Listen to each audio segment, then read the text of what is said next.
They told me I have 6 months left, stage 4, pulmonary fibrosis. I asked the doctor if it would be painful. He gave me that look one I've seen too many times in my life, the look people give when they don't want to say what needs to be said. So here I am, 72 years old, sitting on my porch in Nantucket with a wool shawl over my shoulders, trying to catch the last light of the late October sun. The ocean breeze carries a chill now, but I don't mind. It reminds me I'm still here, still breathing, still remembering, and there's something I need to say before I go. Something I've never spoken aloud, not to my children, not to my husband, not even to myself in the mirror, because to say it is to relive it, and for most of my life, reliving it was more than I thought I could bear. But now I realize silence is heavier than truth. And truth, my darlings, is the only inheritance I have left to give. My name is Pamela Lewis. Here on the island, folks call me Miss Pam, from the shop The Tailor with the Crooked Fingers and the Straightest Seams in all of Massachusetts. But before I was Miss Pam, before I was a wife, a mother, a community leader, or even a citizen with rights that couldn't be taken away on a whim, I was just a scared little girl in a crumbling house on the edge of nowhere. I was born in 1947, the only child of Ruth and Walter Lewis, in a weathered wooden cottage just outside the main street of Old Nantucket.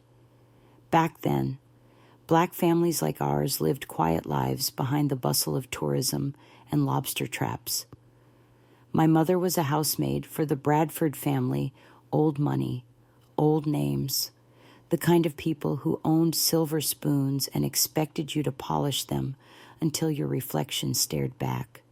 Mama was the kind of woman who could make something out of nothing. Give her a flour sack, and she'd stitch a Sunday dress with ribbon trim.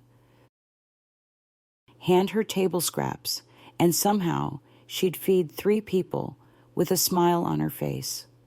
She hummed spirituals while hanging laundry, always swaying a little, like the wind was her rhythm and hope was her harmony. To me, she was magic. Every morning before dawn, she'd press her one good dress, tie her scarf neat and tight, and kiss my forehead. "Be good for your daddy, songbird," she'd whisper. That's what she called me, her songbird. And I believed I could fly. Until the day she didn't come home, I still remember the knock at the door. I was playing with a rag doll Mama had made from quilt scraps when Mrs. Winslow, our neighbor, rushed in with tears staining her apron. Her hands trembled as she knelt down and gripped my arms. "There's been an accident," she said. "That's how it always starts, doesn't it?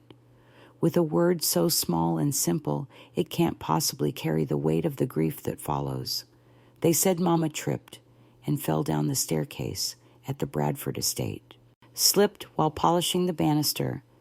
But years later, I learned the truth. Mrs. Bradford pushed her over a broken teacup, a priceless heirloom, they said, as if any object on earth could be worth the life of a woman like Ruth Lewis. Her funeral was held 3 days later at Mount Zion Church. I wore the blue dress she had just finished sewing for me. It was too big. She made it for me to grow into for a future she wouldn't be there to see. I didn't cry at the funeral, not because I didn't want to, but because the pain was too vast, too shapeless. I was just 7, and already I'd lost the person who made the world feel safe. My daddy stood beside me at the altar, a stone. No tears, no words, just a face hardened by silence. That night, after all the neighbors left with their casseroles and condolences, he opened a bottle I'd never seen before and drank until the candlelight flickered off his vacant eyes. "You're the woman of the house now, Pamela," he said. I was 7 years old, And from that moment on, childhood wasn't mine anymore. The rest, I'll tell you in pieces, because a life like mine doesn't unfold like a song. It unravels like a thread stretched, tangled, knotted, pulled. But if you follow it carefully, you'll see how a girl can rise from silence, how a broken voice can still become a hymn, and how even a songbird with clipped wings can learn to fly again. The day after Mama's funeral, the house felt too quiet. It wasn't just the absence of her humming or the smell of her cornmeal biscuits that usually lingered through the mornings. It was the way the whole place sagged, like even the walls knew something sacred had left. The little wooden cottage that once overflowed with warmth now felt like a shell, haunted, hollow, cold. Daddy Walter Lewis wasn't the same man anymore. He'd always been a quiet man, the kind who worked with his hands and came home smelling of salt and sweat from the docks. But after Mama died, something in him rotted. That night, I watched him from the hallway, hunched at the kitchen table, a bottle in his hand, and a silence that seemed heavier than bricks. He didn't speak to me for 2 days, not even when I accidentally burned the toast or dropped a plate while trying to clean. He just stared through me, like I wasn't there. And then one night, he finally did. "You're not a baby anymore," he said flatly, lighting a cigarette with shaking fingers. "No room in this house for crying. You want to cry, do it in your sleep." I didn't know what I'd done wrong, but I nodded anyway. From that moment on, I was no longer Pamela the daughter. I became Pamela the help, the cook, the cleaner, the quiet little ghost living in her own home. By the time I turned 8, I was cooking meals by balancing on a wooden crate to reach the stove. I'd burned myself more times than I can count, but Daddy didn't care as long as his plate was full. By 9, I'd learned to wash laundry on a washboard in the backyard, my fingers red and raw from the cold water and lye soap. School became a rare luxury. I only went on the days when the dishes were done and the floors had been swept, and Daddy wasn't in one of his moods. Sometimes I'd sneak a book into my apron, reading by candlelight after he passed out from drinking. That's when the voice of Mama would echo in my heart. "You're my songbird," she'd say. "You've got too much music inside you to stay quiet forever." But quiet was all I had. Miss Lillian from 2 doors down took notice. She was the first one who tried to help in her gentle, roundabout way. "Pamela," she'd call from her porch, "come help me with this pie crust. These old hands can't get the edges just right anymore." She'd hand me a slice of sweet potato pie once the baking was done and tell me about the world outside Nantucket, the kind of world where little girls went to school every day and didn't have to tiptoe around angry men. She'd comb my hair, read to me from her favorite novels, and let me nap on her couch when I was too tired to walk back home. And there was Miss Hattie, the one who gave me books. She ran a tiny second-hand shop near Main Street and would leave a small stack of paperbacks in a brown bag under the wooden bench outside her store. I never saw her hand them to me directly. She just knew. "Smart minds need feeding," she once whispered, smoothing the top of my head. "Don't let the world shrink you, baby. Your mama wouldn't want that." The kindness from the neighbors was soft, but fleeting. Daddy didn't like me talking to them. "Stop bothering folks," he'd growl. "Go clean something if you got so much time." He never laid a hand on me then. Not yet. But his words, they were sharp enough. He mocked my cooking, compared me to Mama in all the worst ways. She could turn scraps into supper, he'd mutter, pushing away a plate I spent an hour preparing. "You can't even get toast right." Each insult carved its own place in my skin. So I learned to hide my pain, Not from him, he didn't care, but from myself. I told myself I was strong, that Mama would be proud, that I had to endure, because if I didn't, there'd be no one left to carry her memory forward. On warm summer nights, I'd sneak outside once Daddy started snoring. I'd sit on the front steps, looking up at the stars, whispering to Mama like they were carrying my words to wherever she was. I miss you something awful, I'd say, voice trembling, but I'm trying to be strong, like you taught me. Sometimes the night wind would shift just enough to wrap around my shoulders like a hug. I told myself it was her, watching, reminding me that even in the darkness, I still belonged to something good. But darkness has layers, and I hadn't even scratched the surface yet, because what came next, what changed everything, wasn't just about grief or chores or hunger. It was about control, about how a man could take your mother, your innocence, your safety, and still find ways to break more of you. And soon, Daddy wouldn't just be cruel with words. He'd use his fists. But that's a chapter for another night. It started with the cornbread. I was 11, and I'd been so proud of that little pan of cornbread I made from scratch, using the last of the cornmeal.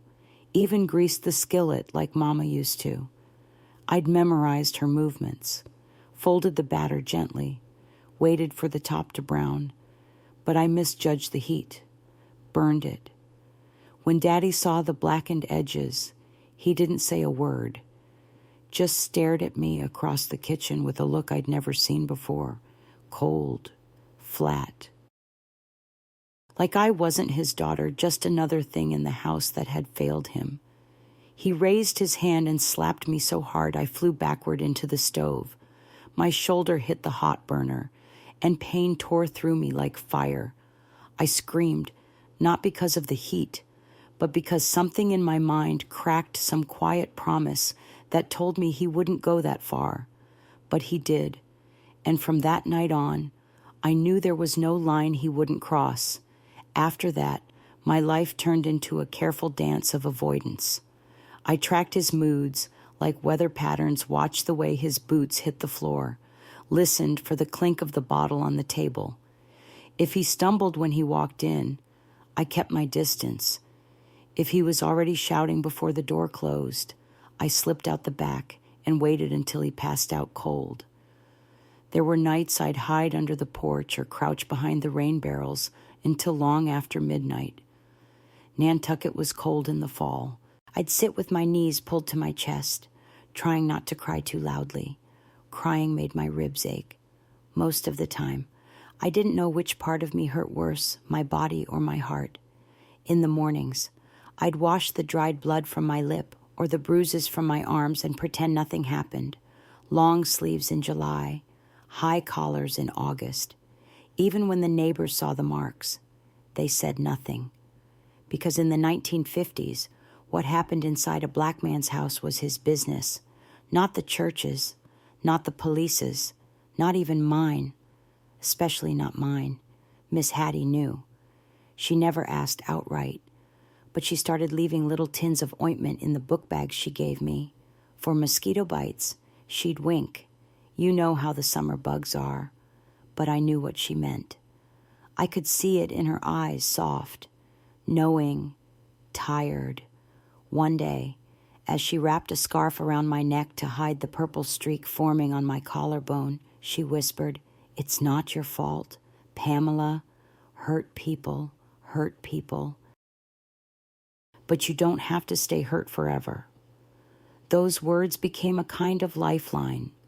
I clung to them in the quiet moments, when Daddy wasn't home, when the sun shone through the window just right, when I read about faraway cities in Miss Hattie's donated books and imagined myself walking their streets tall, unafraid, free. I wasn't always strong. Some days, I wanted to disappear. There was a day in December when Daddy dragged me across the kitchen floor by my hair because I forgot to warm his coffee. I remember the coldness of the tile against my cheek and the sting in my scalp. I remember lying there long after he left for work, staring up at the ceiling fan and thinking how easy it would be to just not get up. But then I heard Mama's voice in my head again. "Songbird," she said, "if you stop singing, the world gets darker."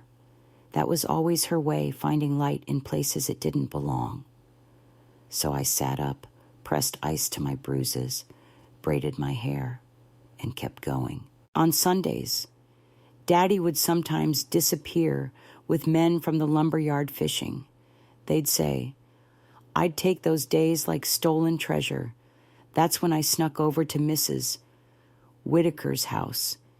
She was the only teacher at the local colored school who had ever asked about me. One day she told me, "Miss Hattie says you're sharp, that you read like lightning and learn even faster."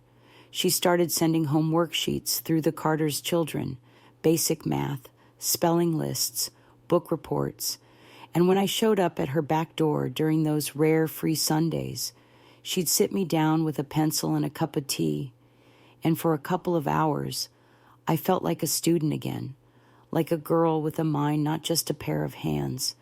"You've got your mama's brain," she told me one afternoon as I rattled off fractions. "Don't let anyone take that from you." I didn't. No matter what Daddy tried to break, he couldn't touch my mind. He could bruise my body, silence my voice, tear the pages from my books, but he couldn't dim what was inside me. I learned to read by moonlight. I memorized poems from scraps of paper Miss Hattie saved. I kept my spirit alive through stories, through the quiet belief that I would not always belong to that house, to that pain, to that man. But something worse was coming, something I hadn't imagined, because one day, when I was almost 13, Daddy didn't just raise his hand. He raised an idea, a plan, and that plan involved trading me away my body, my future to a man twice his age, in exchange for the money he owed from gambling. He wanted to sell me like livestock, and in that moment, I realized he hadn't just lost himself in grief. He had buried my worth along with Mama's body. But I wasn't going to let him. Somewhere deep inside, the girl who once sang lullabies under the stars, a fire lit. And the day he brought that man into our house to look me over like property I knew, I had to get out, not just to survive, but to honor my mother, to save myself, and to prove that the songbird hadn't gone quiet. She was just gathering her strength. The morning I stopped being a student was the same morning my father sold what little remained of my childhood. It was a Monday, cloudy and sharp with spring wind. I just turned 13. Most girls were celebrating with cake, maybe a store-bought ribbon, or a trip to town. Me, I was scrubbing the kitchen floor when Daddy shoved a crumpled newspaper across the table. "Made work for you," he muttered. "Startin' Monday. Bradford family. Mountain View Drive." I didn't need to read the listing to know what it meant. Housemaid. Full-time. 2 buses away. Long hours. No school. No more sneaking over to Mrs. Whitaker's for lessons on Sundays. Just hard labor for rich folks with clean hands and cold hearts. "But Daddy," I whispered, barely daring. "Mrs. Whitaker said if I finished the year, I might qualify." His hand struck me mid-sentence. I staggered back against the wall, the sharp tang of blood spreading in my mouth like rust. His face was right in front of mine, his breath thick with liquor despite the early hour. "You think you're better than your mama," he hissed. "Too good to clean for white folks, like she did. Education ain't gonna save you from what you are." He stared at me like I was a stain he couldn't scrub out. "You're gonna learn your place, girl." And just like that, the little flame of hope I'd been guarding for years of books, of classrooms, of a life where my mind mattered was blown out. That next Monday, I rode 2 buses to the Bradford house, gripping the slip of paper with the address like it was my last breath. I still remember the first sight of it, 2 stories tall, white columns, green shutters, and hedges trimmed like someone had used scissors instead of shears. The kind of house that didn't belong in the same world as ours. Mrs. Bradford was already waiting at the door. She looked like someone carved her from marble, thin, stiff, unmoving. She wore white gloves even indoors and inspected my work by running her fingers along surfaces, searching for dust I couldn't even see. "This will do," she said with a tight smile. "You'll arrive by 5:30 sharp. No excuses. I want floors swept, silver polished, and the children's breakfast served before they come downstairs." "Yes, ma'am," I said, head bowed. Inside, the house smelled like lemon wax and something expensive I couldn't name. It was full of crystal vases, velvet chairs, and the kind of silence that made you feel like you were trespassing just by breathing. The Bradfords had 2 children. Margaret, their daughter, was about my age, but never spoke to me unless it was to issue a command. She walked past me like I was a piece of furniture, sometimes less. Henry, 12 and sharp as broken glass, delighted in torment. He'd knock over cups after I cleaned, hide his mother's pearls, and whisper that I stole them. Once, he dumped mop water across the hall just to watch me scrub again while he laughed from the stairs. I worked until after dark each night. My fingers cracked from bleach, my back ached from bending, and I slept through every Sunday service I used to live for. The pay, $5 a week. Daddy took 4. "You owe me for food and roof." He'd bark. "You're lucky I ain't charging more." That single dollar became my lifeline. I hid it under a loose floorboard in my room with Mama's Bible and a photo of her in a blue dress she made the spring before she died. My tiny treasure box, the only proof that a different version of me still existed somewhere inside. There was one unexpected kindness in the Bradford house. Leftovers. Mrs. Bradford believed wasting food was vulgar, so she allowed me to bring home the untouched remains of their lavish meals. That meant roast chicken bones, still heavy with meat, sweet rolls from the bakery, and once, an entire plate of glazed ham the children refused to eat. I'd carry it home in foil and wax paper, heart pounding in case anyone saw. To Daddy, it was just more to stuff in his mouth between drinks. To me, it was dinner. At night, when I wasn't too tired to lift my arms, I'd trace letters in the steam on the window pane, words I'd learned from Mrs. Whitaker, from Miss Hattie's old paperbacks. Rise, truth, freedom. I didn't know what they would mean yet, but writing them felt like rebellion. Then came the evening Daddy brought a stranger home. I'd just finished hanging my uniform to dry when the screen door slammed. I peeked into the kitchen and saw a heavy-set man in a gray coat sitting at the table. His eyes flicked over me like I was a dress on display. "There she is," Daddy said, voice slurred. "Ain't she something? She's got good hips," the man said. "And a strong back. That'll do fine." I couldn't breathe. He was twice my father's age, balding, and reeked of tobacco. "She'll make a fine wife," he said. Wife. But I wasn't stupid. I knew what this really was. Daddy had gambled away his last dollar, and I was his payment. He was selling me, just like that. That night, I cried into my pillow so quietly I nearly choked. My body shook from fear, but my mind began making a plan.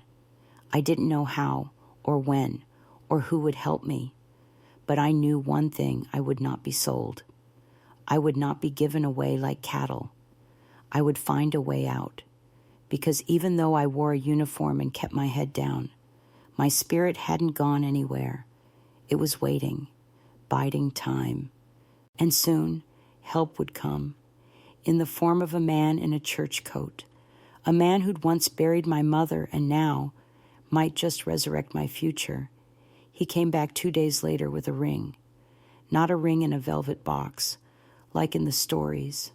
No, this one was clunky, gold-plated, too big for my finger. He slid it across the table next to my empty dinner plate while I was peeling potatoes. "Mr. Rayford's coming by Sunday," Daddy said, slurring the words like he was bored with the whole thing. "We'll make it official." Official. That was the word he used to describe giving me away. I was 13. Mr. Rayford, the man with the greasy hair and slow drawl, was over 40. A foreman at the docks. No wife, no children, no shame. Daddy made it sound like a blessing, like I should be grateful someone wanted me. "You'll have a home," he said, taking another swig of whiskey. "Food. You ain't got any better options. Girl, might as well make yourself useful." I wanted to scream. To throw the pot at the wall, to run so fast I never had to look back. But I stayed quiet, nodded like a good girl, and kept peeling. My hands didn't even tremble. Not yet. That night, I sat on the porch steps and stared up at the stars. My old friends. "Mama," I whispered into the cool Nantucket air. "I don't know what to do." The wind rustled the pines at the edge of the yard, and for a moment, I imagined her standing behind me, her hand on my shoulder, that memory, the one of her humming while sewing. Her voice, soft as cotton, was all I had to hold on to. The next morning, I went to church alone. Daddy never came anymore, not unless he wanted to borrow money from someone sitting in the back pews. I stayed after service, pretending to rearrange hymnals until the sanctuary emptied. Only one person noticed, Reverend Clark. He had kind eyes and a voice that always sounded like it had known grief, but made peace with it. He'd spoken at Mama's funeral 6 years earlier. I remembered the way his voice cracked when he said her name, like he actually meant the words. I waited until the last of the parishioners left before I approached him, heart pounding so hard it made my ears ring. "Reverend," I said, barely above a whisper, "can I talk to you?"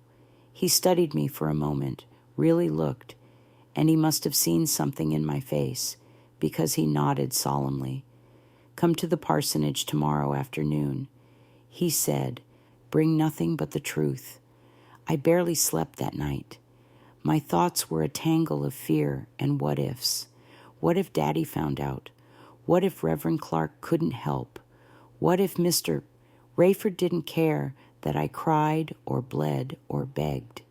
But fear had lived in my bones for years. This was different. This was something else. Hope. The next day, I snuck away from the Bradford house during my lunch break. Mrs. Bradford wouldn't miss me if I worked faster that morning and skipped lunch. She barely saw me when I stood in front of her, let alone when I slipped out the back door. I ran down 3 side streets and crossed behind the church until I reached the small white parsonage with its green shutters and flower beds full of wilting daisies. "Mrs." Clark opened the door with a warm smile and pulled me inside like she'd been expecting me for years. In the living room sat Reverend Clark, and next to him, a couple I vaguely remembered from church. Their names came back to me in a slow whisper of memory, Mr. and Mrs. Whitmore. Their daughter moved to Detroit. Reverend Clark explained gently, motioning for me to sit. They have a room to spare, and a sewing business that needs extra hands. I blinked. The words didn't register right away.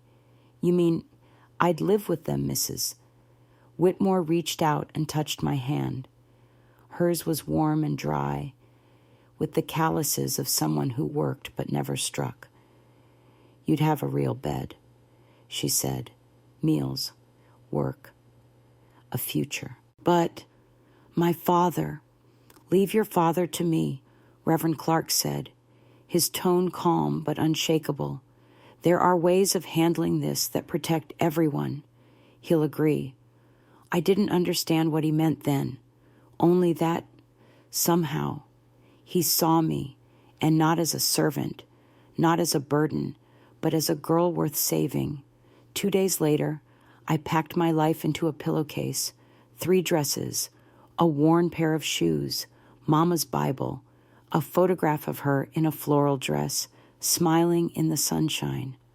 Reverend Clark met with Daddy behind closed doors. I wasn't there, but later I'd learn how he convinced him, not with threats or outrage, but with leveraged social shame, whispered consequences, a promise of continued income, a deal that meant Daddy wouldn't lose face or funds.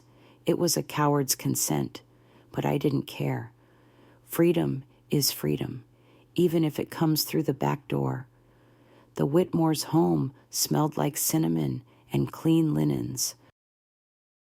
My room was small but mine, with a bed that didn't creak and a quilt stitched in squares of pale blue. That first night, I lay awake staring at the ceiling.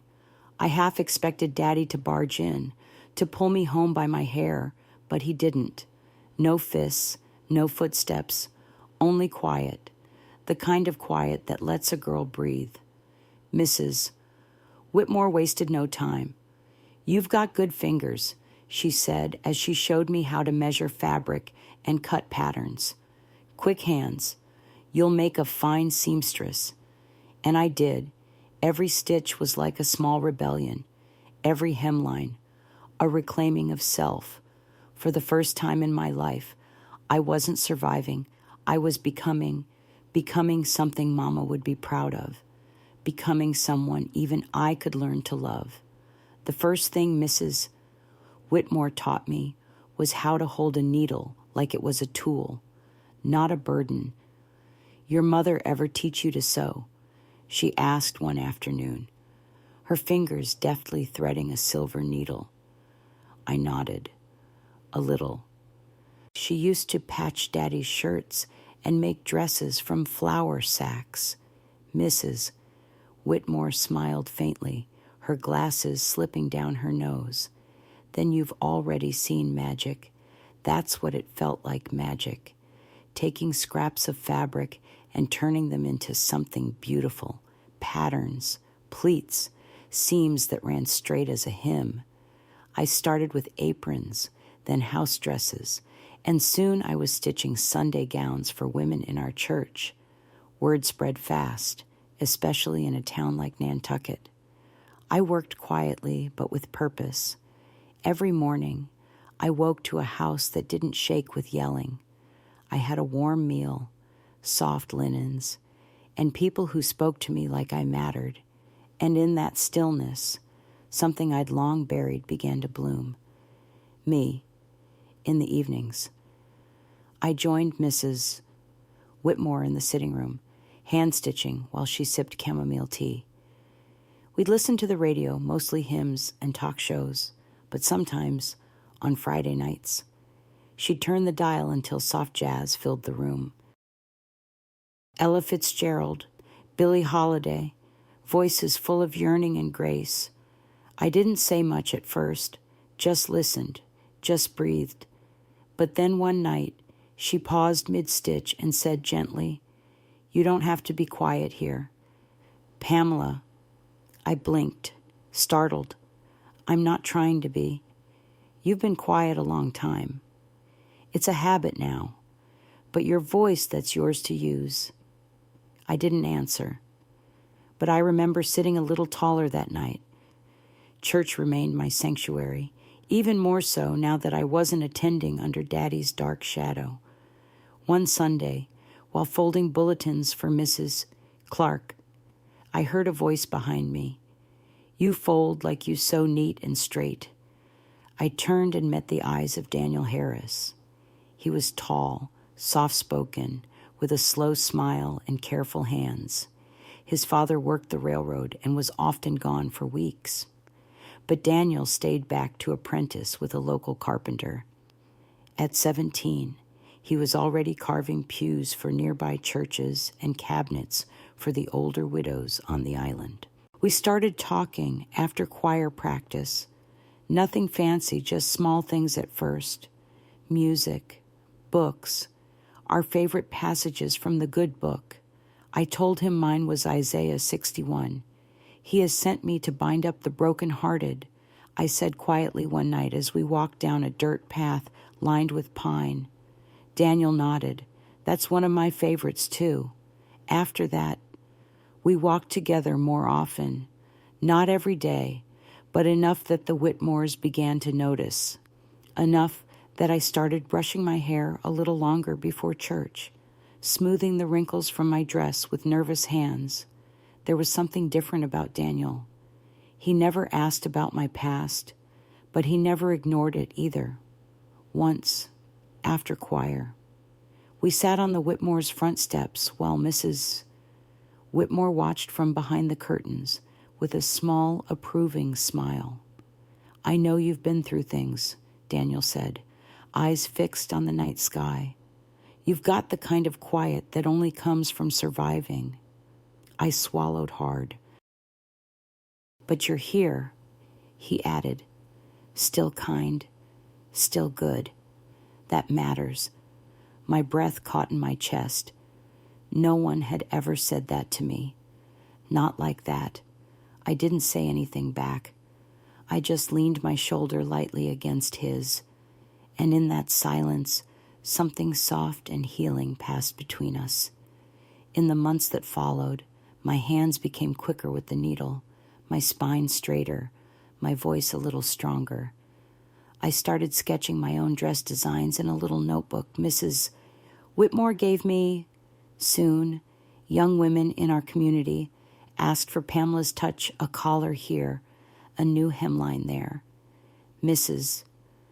Whitmore watched me carefully, her mouth pursed but proud. You've got a gift, child, she said one evening as I finished altering a wedding dress, not just with thread, but with how you see people. I smiled, a lump rising in my throat. Mama taught me to see more than what's in front of me.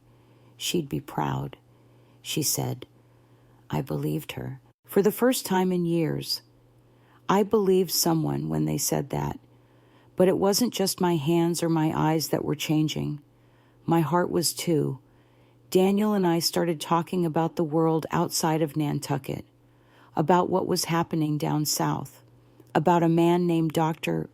King, whose voice on the radio was shaking cities and stirring up old bones that had settled into silence. I think things are going to change. Daniel said one night as we watched the stars rise from the Whitmore's porch. I hope so. I whispered. He looked over at me and said, they have to, for people like us. I didn't know then that those conversations would lead us straight into the heart of the movement, that my hands, so used to stitching torn seams, would soon be holding signs, that my voice, long quieted, would rise in protest songs. All I knew in that moment was that Daniel was the first man who made me feel safe, and I was learning, stitch by stitch, to sew myself whole again. By the spring of 1963, the world outside Nantucket seemed to rumble with something big, like thunder rolling in from far away. Even in our little island town, the whispers found their way into kitchens and storefronts, Montgomery, Greensboro, Birmingham. Daniel brought back stories from his cousin in Georgia marches, sit-ins, churches, filled with people raising their voices instead of bowing their heads. I listened like a sponge, soaking up every word. One Sunday, after service, Daniel leaned in and whispered, Dr. King is speaking at the 16th Street Baptist Church in Birmingham. There's a plan to mobilize across the country. peaceful resistance, but they need voices, bodies, brave people. I looked at him, my heart thumping. I want to help. I said, and I meant it. He hesitated. It'll be dangerous. I nodded. So was surviving Daddy. That was the end of the argument. I left Nantucket a week later, my bus fare secretly paid for by Mrs. Whitmore, who pressed it into my hand along with a tightly folded cloth bundle. If things get bad, she said, open this, but don't come home until you've done what needs doing. Inside the bundle were $3, an extra pair of stockings, and a small cross stitched with the words, "You are not alone." Birmingham was nothing like Nantucket. It was louder, heavier, brimming with tension that buzzed under the skin like electricity. When I arrived, I was directed to a modest room above a cafe where volunteers from around the country were being housed in pairs. I shared a mattress with a girl from Chicago named Clara, who smelled like peppermint and wore her hair in perfect braids. We stayed up late trading stories, fears, and dreams. She was 16 and had already been arrested once.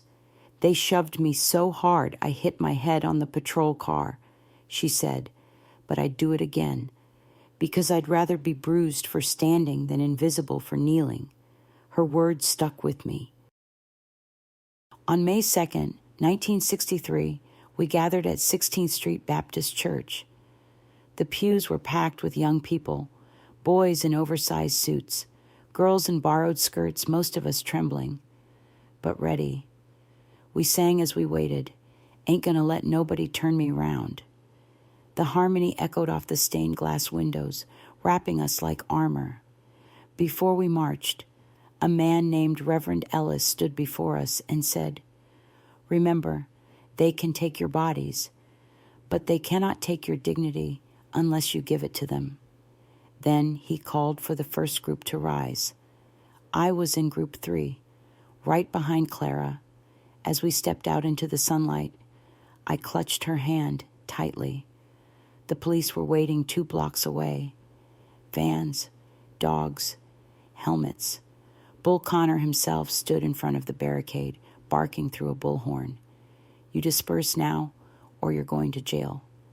We kept walking, quiet, measured, singing, "We shall overcome." The dogs lunged. The officers charged. The nightstick came down hard across my back before I even saw who swung it.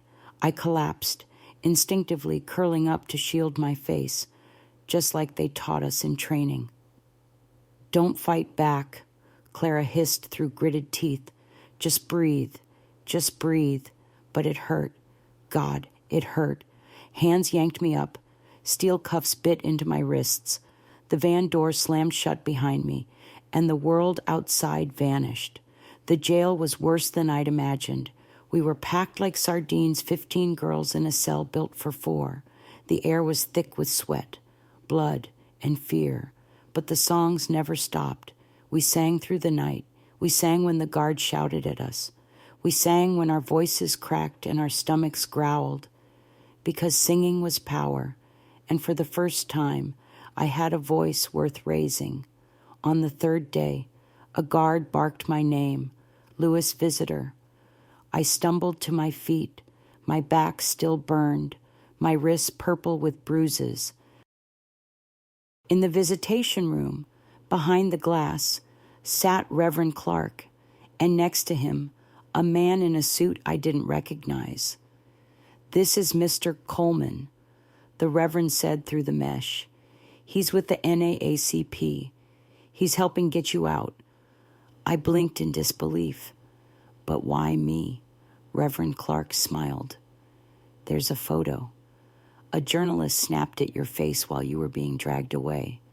It's everywhere." I couldn't breathe. "You've become a symbol. Pamela. They're calling you the girl with dignity." 2 days later, I was released. As I stepped out into the sunshine, blinking against the cameras and shouts, I saw Daniel waiting near the curb. He rushed forward, wrapped his arms around me carefully, so gently it made me cry. "You did it," he whispered. "You stood." The next week, I stood again, this time at a church rally, microphone in hand, my hands shaking. "I am Pamela Lewis," I said, and I was once afraid to speak. I paused, breathing deep. But now I know that silence is just another kind of chain. And I'm done being chained. The crowd erupted in applause, and for the first time in my life, I felt free, not because someone gave me permission, but because I had taken it, with bruised arms, a trembling voice, and the strength of every girl who ever thought she was too small to matter. We were married on a cold November morning in 1963, just weeks after I turned 16. Not at City Hall or in a fancy church, but in 16th Street Baptist, the same sanctuary where I'd been arrested, where I had first stood tall, and where 4 little girls had just been murdered weeks earlier by a bomb planted under the church steps. We thought about choosing another place. Everyone said we should, but Reverend Clark insisted otherwise. "Pamela," he told me, "those girls died because their joy and futures were seen as threats. If we abandon joy, if we stop building futures, then hate wins. Honor them by living fully." And so, with trembling hands, I walked down the aisle in a borrowed cream-colored dress sewn by Mrs. Whitmore, carrying a tiny bouquet of gardenias picked from the last blooms of the season. Daniel stood at the altar in his one good suit, his smile quiet and steady. When Reverend Clark pronounced us husband and wife, Daniel didn't just kiss me, he held my hand like he was sealing a vow with more than words. We moved into a small rented room above an old shop near downtown Birmingham. The ceilings leaked, the heater rattled, but it was ours, and no one could hit me, silence me, or sell me from under that roof. Daniel continued his work as a carpenter. He was good with his hands, slow, precise, trustworthy. Church ladies came to him for cabinets. Deacons asked for altars. Before long, he had a waiting list. As for me, I turned our tiny living room into a sewing corner. Whitmore Designs. I scribbled across a piece of paper and taped it to the wall. By day, I took in hemming, mending, and the occasional prom dress. By night, I planned community meetings, helped organize donation drives for families who had lost jobs, and hosted voter registration volunteers over pots of stew and cornbread. I couldn't march anymore, not while our baby grew inside me, but I could still fight. In September of 1964, I gave birth to our daughter. We named her Julia Ruth Harris, after my mother and the freedom we still chased. She came into this world wailing like a trumpet, her lungs strong, her spirit louder than mine had ever been at that age. "She's got your fire," Daniel whispered, tears slipping down his cheeks as he held her for the first time. "She's got your patience," I whispered back. Watching Daniel cradle our daughter gently, reverently, I saw the kind of father I never had, and I made a silent promise.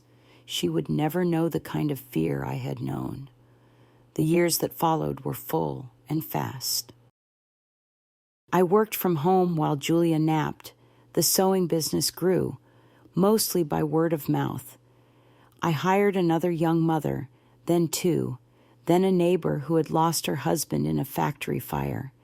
We sewed together during the day, organized together at night. We weren't just making clothes, we were mending lives. Daniel, meanwhile, opened a small workshop behind our rented duplex. He built furniture, repaired doors, restored broken pews from churches damaged during the protests. He never turned anyone away, especially not the poor. He said, if we build strong homes, maybe the world outside won't feel so shaky. In 1967, we welcomed our son, Jonathan Daniel Harris, quiet as his father, eyes like mine, and hands that reached instinctively for music. He cried less than Julia, slept more, and liked to watch the trees move outside the window. Mrs. Whitmore came to visit that spring. She was older, thinner, but still as sharp as ever. She held Jonathan in her arms and said, "You've made a life from nothing, child, just like your mama." I kissed her cheek and whispered, "No, I had your threads and her spirit." By the end of that decade, I was no longer just the girl with dignity from Birmingham. I was a wife, a mother, a businesswoman, and a community builder. And yet, the fight continued. Daniel and I still met in church basements with other activists, still marched when we could, still donated what little we had to causes that mattered, because the work wasn't finished, and justice wasn't seasonal. Some nights, after the children had gone to sleep, Daniel and I would sit on our tiny porch with chipped teacups in our hands and exhaustion in our bones. "Do you think it's enough?" I asked once. "What we're doing." He looked at me with that steady gaze of his and said, "It's more than enough. It's love and sweat and purpose. That's more than most people ever give." And just like that, I knew we were no longer survivors. We were builders, and what we were building mattered. By the early 1970s, the walls of our little home pulsed with life. Julia was in school now, curious, outspoken, already asking questions that made grown-ups pause. Jonathan, though younger, showed a deep sensitivity that surprised me. He would sit for hours beside Daniel in the workshop, running his tiny fingers over smooth wooden carvings and asking, "Why do trees turn into tables?" "Papa, our house was always full of children, neighbors, song, struggle, and strategy. There was always something bubbling on the stove and someone sitting at the table. Whether it was organizing a church clothing drive or prepping flyers for a voter registration campaign, people knew they could count on the Harrises. Still, I never imagined any of it would lead to politics. It began with a meeting in our living room. A new federal program was being piloted to expand access to health care for underserved neighborhoods in Birmingham. A liaison was needed, someone from the community, someone who knew the people, someone who could speak with both compassion and clarity. The women from church looked around the room. Then they looked at me. "Pamela," one said, "you know what our people need better than anyone. And the way you speak, you make folks listen." At first, I resisted. I wasn't a politician. I was a seamstress, a mother, a survivor. But then I thought of Mama, of Mrs. Whitmore, of Miss Hattie, of the girls in jail who sang even through their bruises. Maybe leadership didn't mean standing on a podium shouting. Maybe it meant listening hard and standing steady. So I said yes.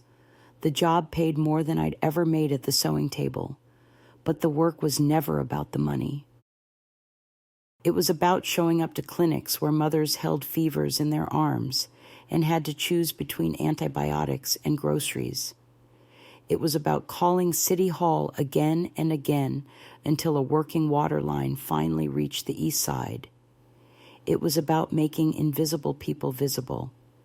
I spent 4 years in that role, building trust, solving problems, and refusing to back down when the answer was no. And somewhere along the way, people started whispering something I wasn't ready to hear. "You should run for council." At first, I laughed. Me sit on the city council, but they kept saying it. At church potlucks, in grocery aisles, at PTA meetings, even Daniel, usually quiet when it came to ambition, said one night, "If you run, I'll build your campaign office myself." We announced my candidacy in 1975.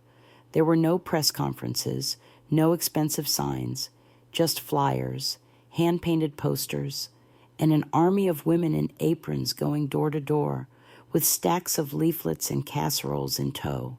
The opposition mocked me. "She's a seamstress," one opponent said on the radio. "What does she know about policy?" But that was the point. I knew what it meant to scrape, to bleed, to stretch one meal across 3 plates. And more than that, I knew how to listen. The campaign wasn't easy. There were anonymous phone calls at night, flyers left in our mailbox questioning my character. Julia came home from school one day, crying because other children said their parents called me a troublemaker. I held her close and whispered, "Let them talk. Truth stands when lies fall apart."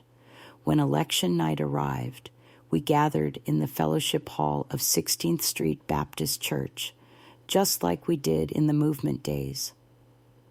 I paced behind the punch table, Daniel calmly holding my hand, while neighbors filled every folding chair. And when the final count came in, I had won by more votes than anyone expected. I was now the first Black woman elected to Birmingham City Council. That night, standing behind a church podium, microphone in hand, I thought back to everything that brought me there. The kitchen where Daddy raised his fists, the floor where I curled after being hit, the jail cell filled with songs, the porch swing where Daniel first told me he believed in change. "I stand before you," I said to the crowd, "not because I'm special, but because I refuse to let pain silence me." Applause rose, but I wasn't done. We are not just survivors. We are makers, builders, voters, voices, and as long as I sit in that council chamber, no one will forget that. Afterward, Daniel wrapped his arms around me and said, "You didn't just win. Pamela, you lifted us all." I closed my eyes, breathing it in. Not pride, not power, purpose. The kind that stretches far beyond one election or one seat. Because I wasn't just elected. I had arrived. Not just for me, but for every girl who'd ever been told she was too poor, too bruised, too Black, or too small to matter. I'm 72 now. The doctors say there's not much time left. The disease has taken up space in my lungs where air used to flow free. Some mornings, I wake with a tightness in my chest, like the weight of all my yesterdays is sitting right on top of me. But this morning, this one is different. I sit by the same window where I used to sew dresses and watch my children play. The late autumn light filters through the curtains, and I can hear my granddaughter, Julia Ray, in the kitchen, humming softly as she makes tea. She doesn't know I'm writing this, but I need to, because I've carried this story for a lifetime, and now it's time to set it down like a needle after the final stitch. After I was elected, life never slowed, but it softened. Daniel and I raised our children in a home filled with justice, not just comfort. Julia went on to become a civil rights attorney, standing in courtrooms I once could only imagine entering, her voice firm and sharp as she fought for people who had no one else.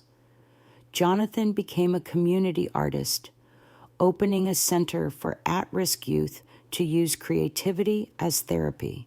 He always said, if pain has to exist, we might as well make something beautiful from it. Daniel passed away 6 years ago, quietly, in his sleep, holding my hand just like he did the day we marched into that church as husband and wife. He never built a mansion or wore fancy suits, but he built something stronger, a life of purpose.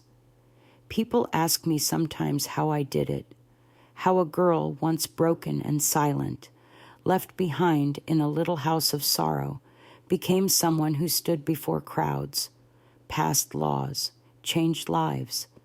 I always tell them the truth. I didn't do it alone.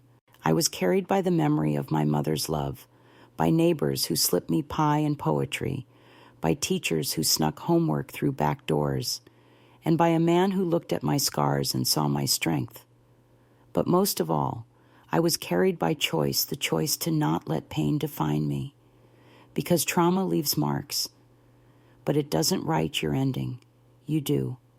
1 week ago, my youngest great-grandchild asked me, "Granny Pam, were you ever scared?" I laughed. "Baby, I was scared almost every day of my life."